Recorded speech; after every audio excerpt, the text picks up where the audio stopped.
Hello, അപ്പോൾ എല്ലാവർക്കും പുതിയൊരു വീഡിയോയിലേക്ക് സ്വാഗതം. നമ്മളെ വീഡിയോ ആദ്യമായിട്ട് കാണുന്നവരുണ്ടെങ്കിൽ ചാനൽ മറക്കാതെ ഒന്ന് സബ്സ്ക്രൈബ് ചെയ്യുക. കൂടാതെ ഈ വീഡിയോയ്ക്ക് ഒരു ലൈക്കും കൂടെ ചെയ്യാം കേട്ടോ. അപ്പോൾ നമ്മൾ ഇന്ന് ഉണ്ടാക്കാൻ പോകുന്നത് നല്ല അടിപൊളിയായിട്ടുള്ള ചിക്കൻ ഗ്രേവിൻ്റെ റെസിപ്പിയാണ്. അപ്പോൾ ചട്ടിയിലായതുകൊണ്ട് തന്നെ പെട്ടെന്ന് നല്ല ഗ്രേവി ആയിട്ട് ഈ ഒരു കറി കിട്ടും കേട്ടോ.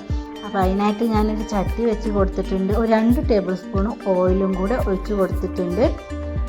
ഓയിലൊന്ന് നന്നായിട്ട് ചൂടായി വന്ന നേരം ഞാനൊരു 2 ഉള്ളി അല്ലെങ്കിൽ ഒരു വലിയ ഉള്ളി ചെറുതായിട്ടൊന്ന് അരിഞ്ഞത് ഇട്ട് കൊടുക്കുന്നുണ്ട്. അതൊന്ന് നന്നായിട്ട് വാടി വരുന്നത് വരെ നമുക്കൊന്ന് ഇളക്കി കൊടുക്കാം കേട്ടോ. നന്നായിട്ട് വാടാൻ വേണ്ടിയിട്ട് കുറച്ച് ഉപ്പും കൂടെ വേണമെങ്കിൽ ഇട്ട് കൊടുത്തിട്ട് ഒന്ന് ഇളക്കി നന്നായിട്ട് തന്നെ ഒന്ന് വാട്ടിയെടുക്കാം.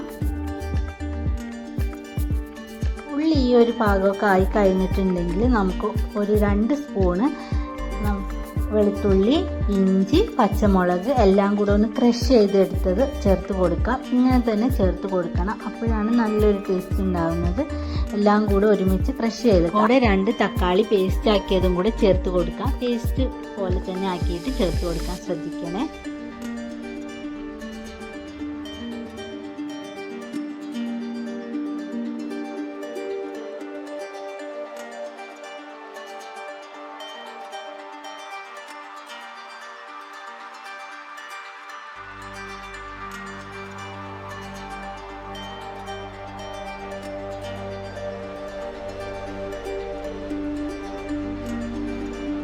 തക്കാളി എല്ലാം മൂത്തി ഇതുപോലെ ഒരു പരുവാകുമ്പോൾ എന്നിട്ട് വേണം നമുക്ക് ഇതിലോട്ട് പൊടികളായിട്ട് ആഡ് ചെയ്ത് കൊടുക്കാനായിട്ട്. നന്നായിട്ട് ഇതുപോലെ എണ്ണ തെളിഞ്ഞ് വരണം. അതുപോലെ തന്നെ തക്കാളി എല്ലാം നന്നായിട്ട് പച്ചമണം എല്ലാം മാറി വരണം കേട്ടോ.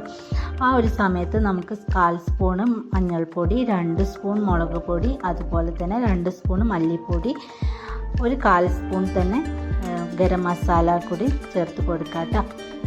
എന്നിട്ട് അതെല്ലാം നന്നായിട്ട് തന്നെ ഒന്ന് ഇളക്കിയിട്ട് ഈ പൊടീൻ്റെ പച്ചമണം പോകുന്നത് വരെ നന്നായിട്ടൊന്ന് മൂപ്പിച്ചെടുക്കണം. പൊടീൻ്റെ പച്ചമണം പോയിട്ടില്ലെങ്കിൽ കറിക്ക് ആ ഒരു പച്ച കുത്തുന്നത് പോലെ തോന്നും. അതുകൊണ്ട് തന്നെ പൊടിയുടെ പച്ചമണം എല്ലാം പോയി എണ്ണ തെളിഞ്ഞ് വരുന്നത് പോലെ നന്നായിട്ട് നമുക്കിതിനെ ഒന്ന് മൂപ്പിച്ചെടുക്കണം.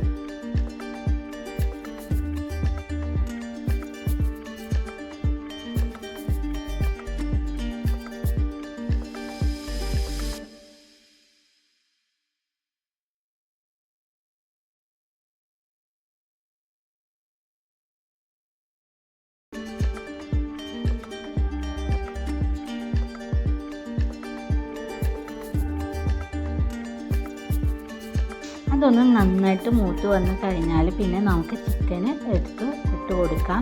ചിക്കൻ ഇട്ട് കൊടുത്തത് എന്തിനാന്ന് വെച്ചാൽ ചിക്കനിലോട്ട് ഇതിൻ്റെ മസാലയെല്ലാം പിടിച്ചിട്ട് അല്ലെങ്കിൽ പിന്നെ നമ്മൾ ചിക്കനൊരു വെള്ള കളറ് വരും, അതില്ലാതിരിക്കാനാണ് ഇതിലോട്ട് തന്നെ ചിക്കൻ ഇട്ടിട്ട് നന്നായിട്ടൊന്ന് ഇളക്കിയിട്ട് മസാലയെല്ലാം ചിക്കനിലോട്ട് ആവുന്ന തരത്തിൽ നമുക്കൊന്ന് ഇളക്കി കൊടുക്കാം കേട്ടോ.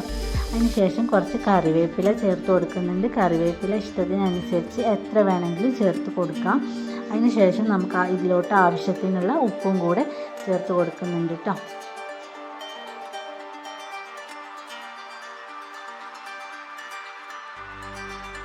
എന്നിട്ട് ഇതിലോട്ട് 1 കപ്പ് വെള്ളം ഒഴിച്ച് കൊടുക്കുന്നുണ്ട്. ചിക്കനിൽ തന്നെ കുറച്ച് വെള്ളം ഇറങ്ങുന്നത് കൊണ്ട് ഒരുപാട് വെള്ളം ഒഴിച്ച് കൊടുക്കേണ്ട ആവശ്യമില്ല. 1 കപ്പ് വെള്ളം ഒഴിച്ച് കൊടുത്തിട്ട് എല്ലാം കൂടെ നന്നായിട്ടൊന്ന് ചേർത്ത് ഇളക്കി കൊടുത്തിട്ടുണ്ട്. ഇനി നമുക്കിതിനെ ഒന്ന് മൂടി വെച്ചിട്ട് വേവിച്ചെടുക്കാം.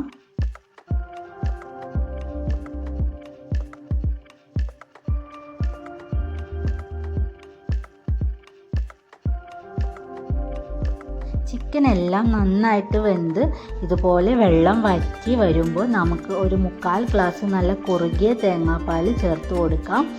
എന്നിട്ട് അതും നന്നായിട്ട് ഇളക്കി യോജിപ്പിച്ച് നന്നായിട്ടൊന്ന് കുറുകി വരട്ടെ. തേങ്ങാപ്പാൽ ഒഴിച്ച് കഴിഞ്ഞാൽ പെട്ടെന്ന് തന്നെ കറിയൊന്ന് കുറുകി എണ്ണയെല്ലാം തെളിഞ്ഞ് വരും.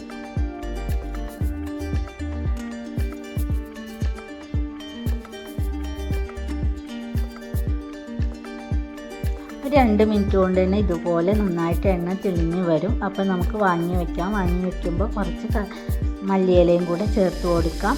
അപ്പോൾ ഇത്രയേ ഉള്ളൂ. നല്ല എളുപ്പത്തിൽ നമുക്ക് തയ്യാറാക്കി കൊടുക്കാം. ചട്ടിയിലായതുകൊണ്ട് തന്നെ പെട്ടെന്ന് കുറുകി വരും. അപ്പോൾ എല്ലാവരും ഒന്ന് തയ്യാറാക്കി നോക്കുക. തയ്യാറാക്കിയിട്ട് അഭിപ്രായങ്ങൾ കമൻറ്റ് ബോക്സിലൂടെ അറിയിക്കാൻ മറക്കരുത് കേട്ടോ. അപ്പോൾ നിങ്ങൾക്ക് വീഡിയോ ഇഷ്ടപ്പെട്ടിട്ടുണ്ടെങ്കിൽ ചാനൽ സബ്സ്ക്രൈബ് ചെയ്ത് സപ്പോർട്ട് ചെയ്യാൻ മറക്കല്ലേ. അതുപോലെ തന്നെ ഈ വീഡിയോയ്ക്ക് ലൈക്കും കമൻറ്റും എല്ലാം ചെയ്യാൻ മറക്കരുത് കേട്ടോ. Thank you.